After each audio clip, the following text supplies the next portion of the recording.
occupied Jammu and Kashmir continues to deteriorate due to the brutal military crackdown by Indian occupation forces.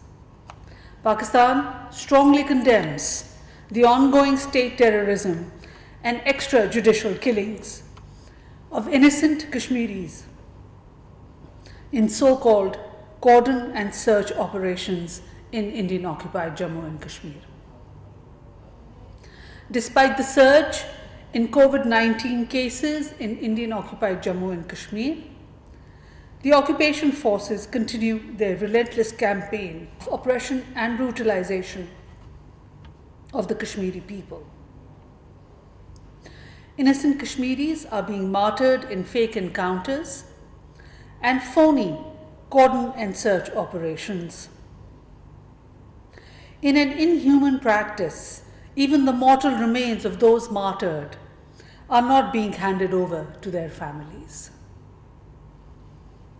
Thousands of Kashmiri men, women, and children are taking to the streets to protest against Indian brutalities and to let the world community know that they reject Indian illegal occupation. Since yesterday, the Indian occupation forces have again completely shut down the internet in the Indian-occupied Jammu and Kashmir after the life of another local Kashmiri resistance fighter was taken in a so-called encounter. There are reports of Indian security forces firing pellet guns and live bullets on peaceful protesters, killing at least one innocent Kashmiri and wounding scores of others. These Indian actions are highly condemnable. India must realize that it cannot break the will of the Kashmiri people and suppress their indigenous resistance movement through the use of force. The intensified resistance in the Indian-occupied Jammu and Kashmir is a direct consequence of Indian campaign of oppression and brutalization of the Kashmiris. We also categorically reject, once again, the baseless Indian allegations of infiltration, which are designed to divert attention from India's grave human rights violations in the occupied Jammu and Kashmir, and to create a pretext for a false flag operation.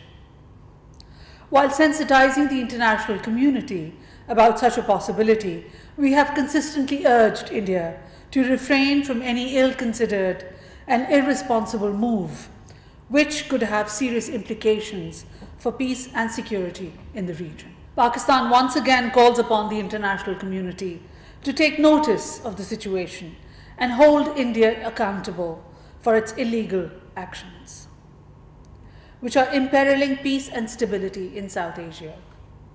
We also urge the world community to work for ensuring the peaceful resolution of the Jammu and Kashmir dispute in accordance with the UN Security Council resolutions and the wishes of the Kashmiri people.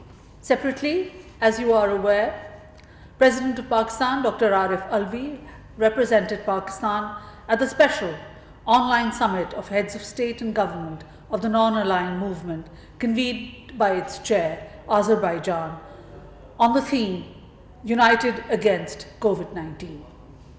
Addressing the summit, the President of Pakistan gave the national perspective on measures taken to mitigate and respond to COVID-19 and the socio-economic challenges arising from this pandemic. Pakistan's national response includes targeted approach of containment, strengthening health system, and financial support to individuals and small businesses who are vulnerable. President stressing that the crisis should be converted into opportunity, President Alvi underscored the importance of a holistic response to COVID-19 with broader development dimensions taken along with addressing the health system challenges. During the past week, the Foreign Minister of Pakistan, Shah Mahmood Qureshi, held telephone conversations with his counterparts from Oman, Bahrain, Iran, Switzerland, Finland, and New Zealand. In these discussions, the Foreign Minister stressed upon the need for joint bilateral efforts to mitigate the economic impact of COVID-19 pandemic, especially for the developing countries. In this context, he also highlighted the significance of Prime Minister's Global Initiative for Debt Relief and the resonance it had gained with international donors and international financial institutions. In the wake of COVID-19 outbreak and as part of our collective national effort, the Ministry of Foreign Affairs and our missions abroad continue to provide our overseas communities with relief and assistance wherever required. Repatriation of our nationals also continues as per the comprehensive and phased plan developed in coordination with all stakeholders. Our embassies and consulates around the world are working round the clock and 7 days a week in this relief and repatriation effort.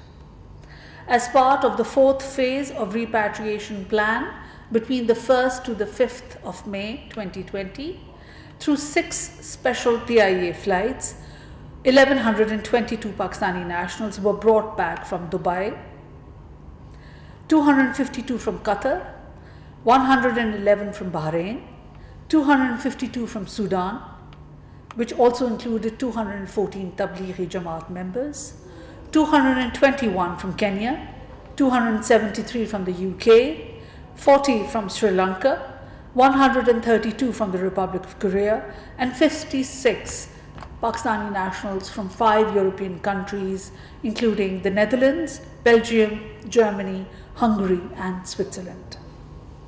In addition to this, in the last few days, 193 Pakistani nationals have been repatriated from India through the Wagah-Atari crossing point. We thank all these governments and their authorities for their cooperation in facilitating a smooth repatriation of our nationals. So far, from 21st of March to 6th May 2020, 19,329 of our nationals have returned home safely from different countries around the globe.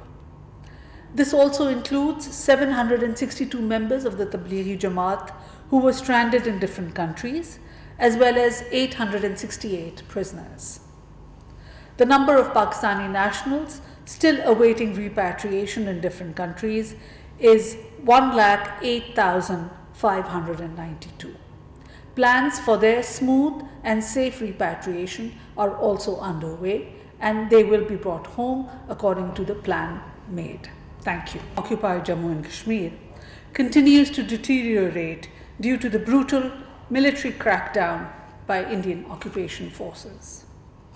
Pakistan strongly condemns the ongoing state terrorism and extrajudicial killings of innocent Kashmiris in so-called cordon and search operations in Indian-occupied Jammu and Kashmir.